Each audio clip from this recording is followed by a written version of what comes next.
পর্যায়ে ইন্ডিয়া টুডের সাংবাদিক চলমান বাংলাদেশ ভারত সম্পর্ক নিয়ে সেনাপ্রধানের মন্তব্য জানতে চান। উত্তরে জেনারেল উপেন্দ্র দ্বিবেদী বলেন, বাংলাদেশ আমাদের প্রতিবেশী। দেশটির খুব ছোট্ট একটি অংশ ছাড়া পুরো সীমান্ত জুড়েই রয়েছে Bharat.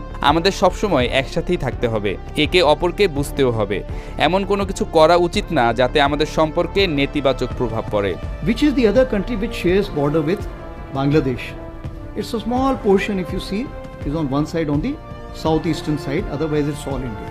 Therefore, we are the neighbors, we have to live together, understand each other, and any kind of animosity is not in each other's interest. দু দেশের সম্পর্ক উন্নয়নের বিষয়ে ভারতের সেনাপ্রধান বলেন, এমন প্রশ্ন কেবল নির্বাচিত সরকারের সময় আসতে পারে। বর্তমানে বাংলাদেশে যে সরকার রয়েছে তাদের সময়ে নয়। উপেন্দ্র দ্বিবেদীর এই মন্তব্যে হইচই পড়ে গেছে সামাজিক যোগাযোগ মাধ্যমে। ভারতীয় মিডিয়াও সেনাপ্রধানের এমন মন্তব্যকে ফলাও করে প্রচার করছে, কেননা সেনাপ্রধানের এই মন্তব্যে অনেকটাই